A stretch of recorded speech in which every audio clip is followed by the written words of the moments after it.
notre frère Jean-Paul Omolou.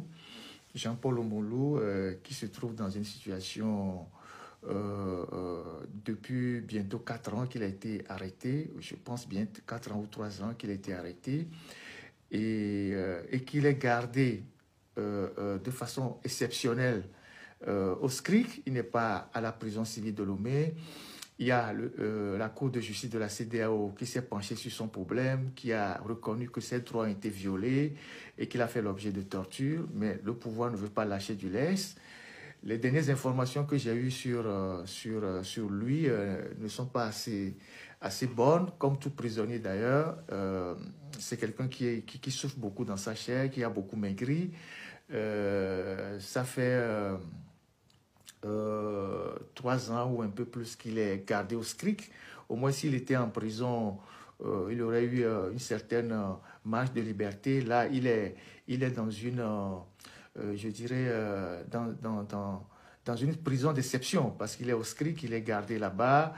Ça fait 3 ans qu'il ne s'est pas coiffé, ça fait 3 ans qu'il ne s'est pas débarrassé de sa barbe. Vous imaginez dans quel état il doit être actuellement. Et je pense que nous, les Togolais, nous devons quand même faire des actions assez concrètes pour que notre frère puisse retrouver la liberté. Je parle exceptionnellement de Jean-Paul Omolou, qui est toujours gardé de façon exceptionnelle au SCRIC. Et donc, c'est une prison d'isolement. Il est totalement isolé et il n'a pas... il est dans sa cellule le matin, peut-être si on a besoin de lui, on le sort. Si on n'a pas besoin de lui, il est en cellule. Vous imaginez quand quelqu'un est dans une cellule isolée, ce qu'il ressent psychologiquement, ce que devient sa vie. On sait les prisons qui ont été des prisons exceptionnelles dans certains pays de dictature comme la Guinée, au temps de Sékou Touré, le camp Boiro. On sait ce qu'on a fait aux gens au camp Boiro, comment les gens ont perdu la vie. Ils ont été contraints à la diète noire. Et donc, je pense qu'il faut fondamentalement que nous continuons par lever encore plus la voix sur le cas de notre frère Omolou.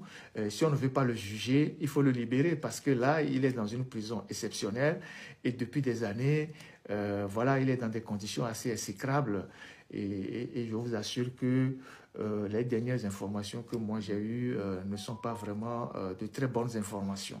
Et donc, voilà ce que je voulais dire sur le cas de Jean-Paul Omolou, tout en priant qu'il puisse vraiment retrouver la liberté, tout en priant que son dossier puisse vraiment être débloqué pour qu'il puisse vraiment se retrouver dehors et retrouver une certaine santé qui lui manque actuellement.